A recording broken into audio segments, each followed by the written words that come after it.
Nag-viral ang bagong looks ni Sanya Lopez dahil na rin sa napansin ng mga netizen na although talagang maganda, pero nag-iba raw talaga ang itsura ni Sanya. Lalong-lalo na ang ilong nito na halatang paling talaga ang pagkakagawa. Hindi maikakaila na talagang nabago ang itsura ni Sanya Lopez sa kanyang ilong o pati ba ang kanyang mata ay pinabago niya at ang kanya na ring muka.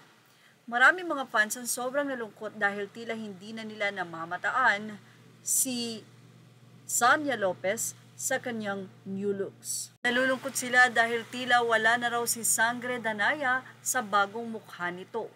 Ayaw man nilang aminin sa kanilang sarili pero kitang-kita na mas maganda nga daw si Sanya Lopez noong hindi pa ito nagpaparitoke. Makontento na nga lang daw sana. Sa pumuna kay Sanya Lopez ay si RR Enriquez. Say ni RR Enriquez, Sanya, utang na loob, ipaulit mo ang nose mo, hindi pantay, hindi yan panlalait. Concern ako, nakakainis yung doktor mo na nilaro ka. Nagbago talaga ang looks niya.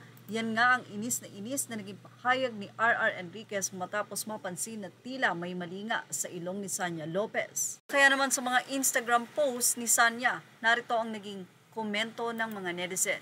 Sayang talaga yung second version, perfect na yung face niya. Sana makontento na lang. True. Sa nasabing mga komento, may nagagandahan pero mas marami ang dismayado. Anila, hi, ang ganda-ganda pa rin. Last na po kaya yan. I don't think last na yan kasi hindi maganda ang pagkagawa. No hate pero wala na yung natural na ganda niya. Yung left side di talaga maganda. Maganda naman sana pero hindi sa parehong anggulo. Pero let's see if totally mag-heal na kasi sa kabilang side di talaga maganda eh. Ako yung nanghihinayang, sorry. Bakit kaya wala pa siya sa BF? Curious lang. Yung fit pic. No hate pero wala na yung natural na ganda niya. Yung left side di talaga maganda. I love you. Nag-iba na itsura niya. Ang ilan ay tinanong pa kay Sanya kung sino kaya ang doktor nito nang maiwasan daw. Slide 5 talaga kitang-kita yung asymmetry.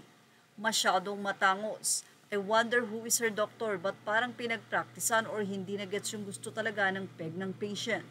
Say pa ng isa, ang hirap lang maraming pera. Yung super ganda mo na pero nagpapapangit ka pa. Aware naman tayo sa our body, our rules. Pero girls can't help it. Medyo wrong talaga.